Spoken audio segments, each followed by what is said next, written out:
us exactly what happened with Miss Drysdale. Well, I come around the side of the house, and I see this here lady fighting with a furry-looking varmint. Turned out it was Miss Drysdale. No, Uncle Jed. It was a fox. Lady was Miss Drysdale. Oh, yeah. So I grabs up the shotgun, and I says, "Step aside, lady, and I'll shoot it." Well, instead of that, she whipped around and throwed that thing in the air. Well, I shot it on the fly with both barrels. Blew my wife's fox fur to shreds. I wonder if she fainted dead away. I caught her just in time. The chauffeur had to help me get her into the car. She was out like a light. She was stewed to the gills. You said it took 2 men to get her back in the car. You know, Jethro, could be that there fox was Miss Drysdale's pet. Why in tarnation would she want a sneaky old fox for a pet? 'Cause them kind of people are liable to do anything. What kind of people? Ask your pa. Well, I reckon I can't protect you from the ugly side of life forever. You see, Miss Drysdale was what city folks calls what was her husband called it, Granny? Hypochondriac. Yeah. That means she drinks a little. A little. Her own husband said her bedroom was full of bottles.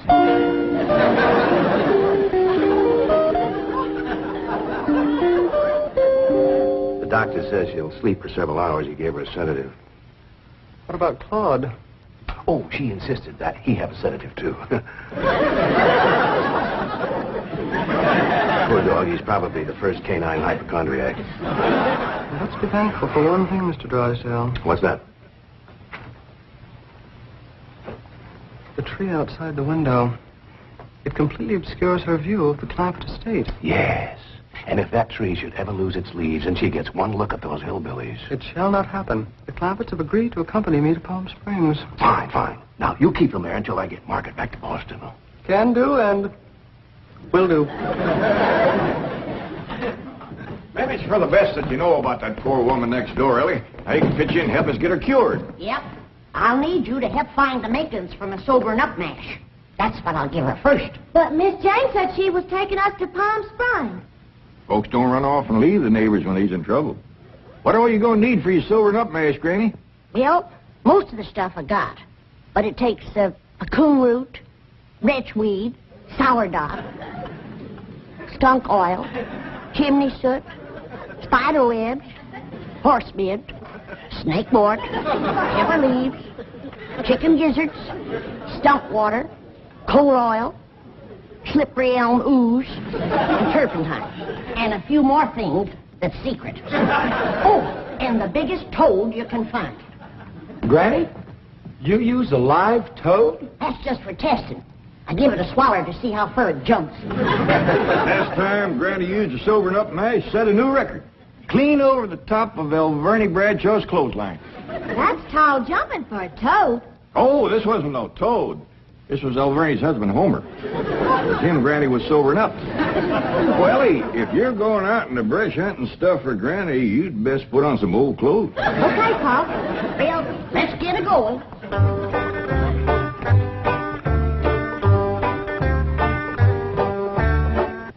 Oh, I pert near forgot.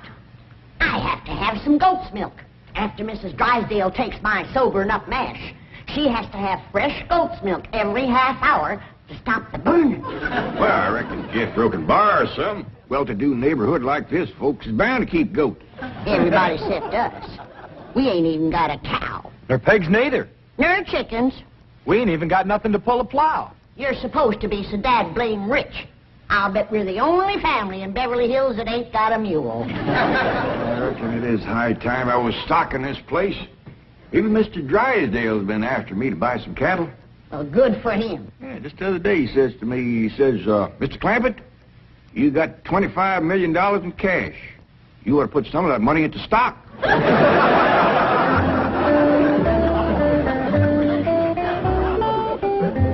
Well, we better get busy now if we're going to find... There goes that music again. Jethro, did you ever find out where that's coming from? No, sir, I didn't. Every time I went to looking for it, somebody always come to the door. This time I'm gonna find it for sure. Yeah, good hunting. Me and Granny will be figuring out what stock to buy.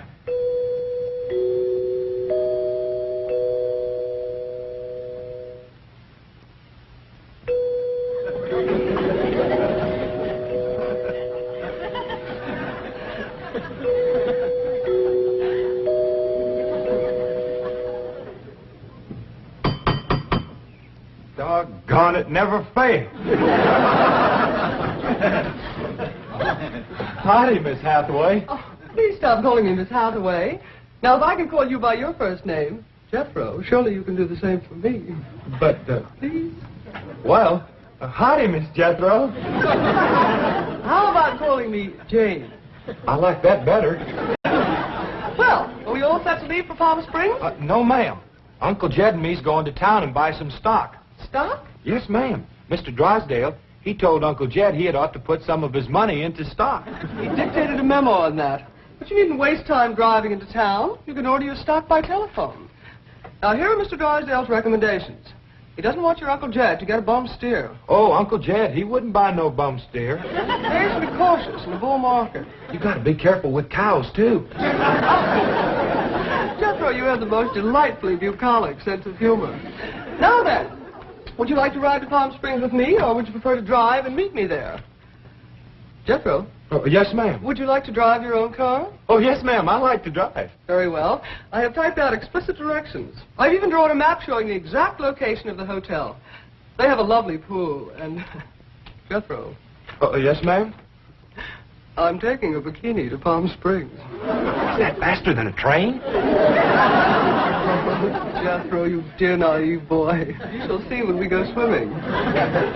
You Tarzan. Me Jane.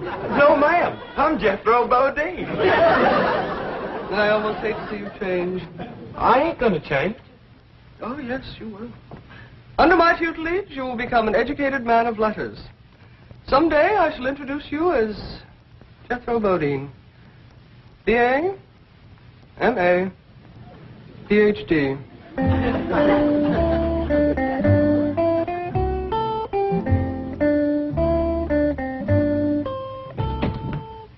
Awful smart woman, but that ain't the way you spell Bodine. All I know is this is the kind of stock Mr. Drysdale thinks is good.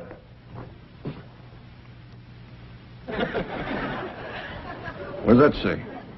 IBM. What's that spell? IBM. What's an IBM? I don't know. Next it's got, S's. S's. Well, that's what's wrote there. USS. That makes sense. Maybe it ain't Mr. Drysdale's fault. Just between you and me, that Miss Hathaway can't spell for sour grape. I don't need this list nohow. Me and Granny's already figured out what we want. That's right. A pair of goats, 3 pigs, 4 cows, a bull, a mule, and a dozen chickens. Reckon we get all that on the truck?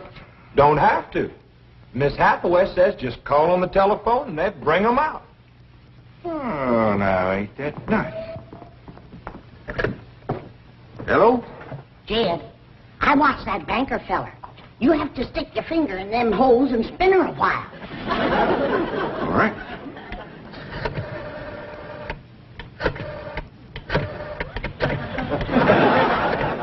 Reckon that ought to do it. Operator. Oh, howdy, ma'am. This here is Jed Clampett. I'd like to buy some stock. What number do you wish? Number? Oh, a couple of goats, 3 pigs, 4 cows, a bull, a mule, and a dozen chickens. I'll give you information. Well, thank you, ma'am. I appreciate all the information you can give me. It's the first time I ever bought stock on the telephone. Perhaps I'd better connect you with a supervisor. 2 heads is better than 1. Supervisor speaking. May I help you? Well, thank you, ma'am. This here is Jed Clampett. I'd like to buy some stock. Do you know the number you wish to reach? Well, that's more or less up to the animals. But the number I want to start with is a couple of goats, 3 pigs, 4 cows, a bull, a mule, and a dozen chickens. It sure is a dandy pen, Jethro. As soon as Ellie gets back from the Drysdale, she can milk this here goat.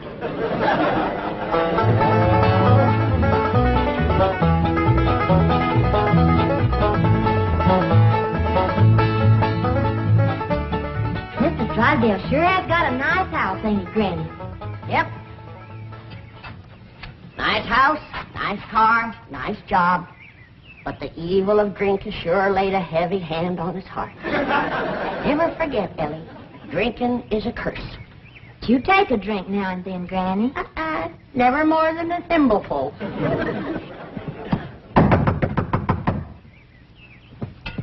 Oh, Ellie, you might have to hold Mrs. Drysdale while I spoon my sobering up mash down her. I'll throw a double scissors and an arm lock on her. Just so you don't cut off her wind, so she can't breathe. Howdy. We've come to see Miss Drysdale. I'm sorry, madam, but Mrs. Drysdale cannot be disturbed. Are you her kin? I'm a butler. Oh, that must have been her maiden name. You were taking care of her, are you? I am a butler, madam. Well, I'm glad to see that her family ain't ashamed to help her. Whom shall I say called? Well, this here's Granny, and I'm Ellie Mae. Paul and Jethro would have come too, but they're busy with the cattle. Very good. Hold on now. We've come to see Miss Drysdale. Mrs. Drysdale is indisposed, madam. She is not receiving. Oh, still sleeping it off, huh? Well, when she comes to, you just spoon half of this down her and then stand back. Yes, she'll commence to doing some tall jumping. Don't fight you. We'll be back later with the goat's milk. Want me to stay and help you dupe, Miss Drysdale? We are managing, thank you. Are you doing the washing and the cleaning and the cooking for her? Certainly not.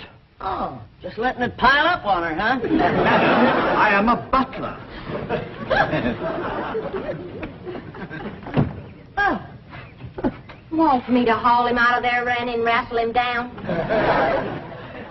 Kin folks have certain rights. Family comes first. He sure is proud of that family name, ain't he? Yeah. To hear him talk, the butlers don't get wet when it rains. Did you say something, dear? Well, speak up, dear. Did I get you something? Come in. I beg your pardon, sir. The butler said some people from the ranch brought this for Madame. From a ranch? Well, he said they mentioned cattle. They call themselves Granny and Ellie Mae. The Clampetts. They haven't gone to Palm Springs. Come on, Jethro. Get him in through that gate. That's the way. Suey. Hey, hey. Ah! Get in there. Get in there, pig. Get in, pig. Come on. Get pig. That's the way. Suey. No, surely not. Marie, tell me I'm hearing things. You're hearing things, sir. Cows, chickens, pigs, goats. No.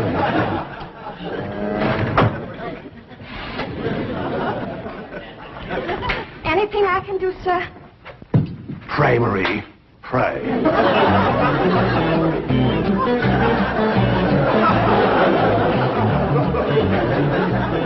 Hold your horses, I'm a-coming.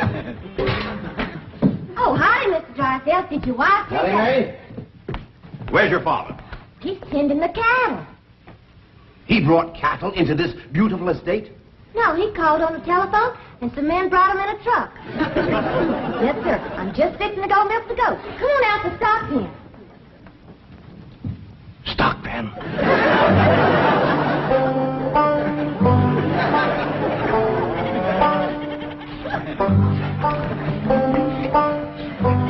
Yes, sir, Mr. Drysdale. I finally took your advice and put some of my money in stock. How's that goat milk, Ellie? Just fine, Pa. It sure is a dandy pen, Mr. Drysdale. Yeah, good stout fence around outside. Of course, that one across the middle ain't so much. Bulls already jumped it twice and ain't even mating season.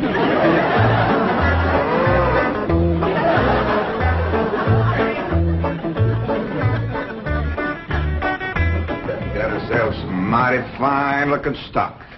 Of course, they need a little fattening up. Mr. Drysdale happy to see him? Granny, he was so happy he couldn't talk. He just kind of hung on a fence and made little gurgling noises in his throat. Well, that poor man has some joy coming to him. I'm glad to be able to help him to forget his trouble for a spell. Here's the goat's milk, Granny. Oh, good, Ellie. Now, you run that right over to Mrs. Drysdale. That sobering up mash smarts considerable unless you follow it up with fresh goat's milk. Ellie, Mr. Drysdale ever find his tongue? Yeah, Pa. Whilst I was milking the goat, I heard him kind of mumbling, like he was giving thanks. He says, "Oh, what have I done to deserve this?" Lord love him. Ain't that pitiful? Hurry, child, now hurry. You know, Granny, it gives a person a mighty good feeling to help a neighbor. You betcha. And he needs us, because his wife's kin ain't no help. Who's that? That high and mighty Mr. Butler. That's who came to the door when Ellie and me took the mash over. Wouldn't let us see Miss Drysdale. Now, you can't hardly blame him for not wanting folks to see it. Uncle Jed, the bull jumped that little fence again, so I tied him back over on his side. Where's Mr. Drysdale? I asked him to come in for some coffee. It was the funniest thing would happen to him. You know how he was hanging on the fence of the stock pen, kind of gurgling and mumbling happy-like? Yeah. Well, all of a sudden, he points up towards his house and says, "My wife. That's her window." Then he goes tearing off into the bushes like a bear was after him. She took some mash and he seen her jumping. Like hell, he's going to get there with the goat's milk just in time. Oh, Sonny, Sonny, your mumsy just had the most ghastly dream.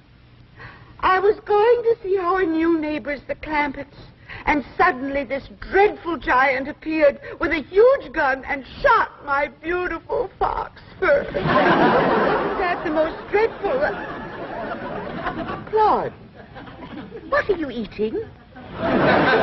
Oh, did Ravenswood bring my darling boy some nice feces, Claude? Claude. Claude! Marie, come and get Claude. What's the matter, dear? Claude, he's having a seizure or something. Something wrong? Yes, Marie, open the window. Yes, let's have some fresh air. No. Take Claude to the doctor. I'll get the window.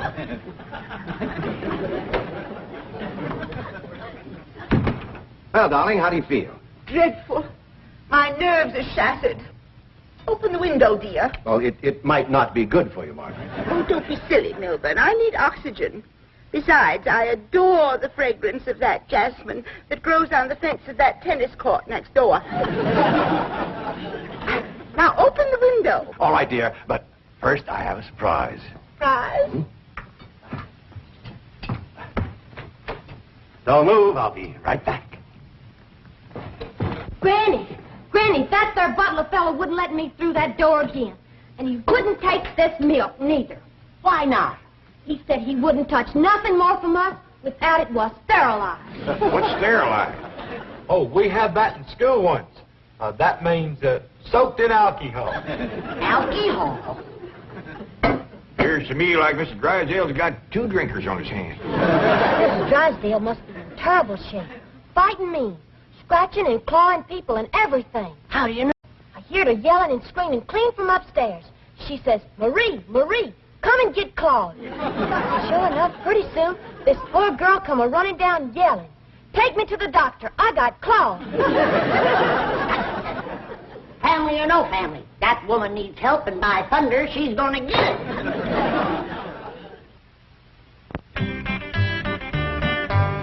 Surprise! Surprise! Milburn, have you taken leave of your senses? You know I'm much too nervous to watch television. But, darling, the doctors in Boston said your nerves were just fine. Those Boston doctors. They had the audacity to tell me that I was perfectly healthy. I said, "I'm not paying you all that money to tell me I'm healthy." Milburn, I do not want to watch television. Well, you don't have to watch it, dear. Just listen. There's an exciting Western on. Weston, Milburn, shut that off and open the window. I will. Oh, there we are. Milburn, are you going to open the window or am I? I am, dear.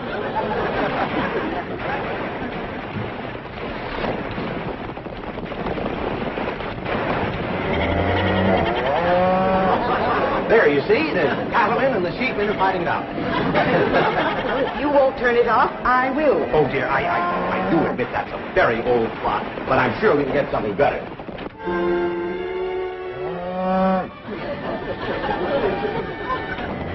That medical program, go back to that. Well, don't you think that's a bit depressing?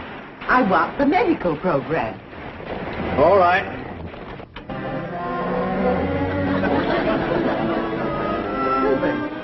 I still hear the cattle and the goats. Yes, you see, this is the latest thing in television program. A medical western. Medical western? Yes, I think it's called Sagebrush Surgeon. That's the window he pointed to right there. I've got to get some fresh goat's milk up to that woman some way. I could shinny up the tree and climb right in that window. Oh, Jethro, it ain't fitting for a man to be in a woman's bedroom. How about me? No, Ellie. You're too young to handle somebody wrestling in the grip of old John Barleycorn. I gotta get up there and have a goat handy to milk ever so often. I think I got it figured out, Granny. What? I'll get a rope, throw it over that limb, hoist you up to the window. Jethro, you get that Mr. Butler away from the front door. Then, Ellie, you take the nanny goat, lead it upstairs to her room for Granny. All right, Pa. But that little goat ain't gonna do nothing unless it's got that little chicken sitting on his back. That's all right. Raw egg ain't gonna do Mrs. Drysdale a bit of harm.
Margaret, what are you doing? Patrick, I'm leaving immediately. Oh, don't leave me. I love you. I love you too, Milburn. Why don't you come to Boston with me? You haven't seen Sonny for a long time. I don't understand. Why have you suddenly decided to go back to Boston? To see those doctors. Let them dare to tell me now I don't have a nervous condition. I'm even having hallucinations. It's wonderful. Hallucinations? I just saw a witch fly by that window, and there's a goat in the bathtub with a chicken riding on its back. Oh, you couldn't see them, dear. Only someone with my shattered nervous system. There goes the witch again. Oh, Melvin, I'm the happiest woman in the world. It's marvelous. Wait until those doctors hear this. Can't get in the attic and she won't open the window. Heist me up again. Here, Milburn. Let's have a vitamin toast to my coming triumph.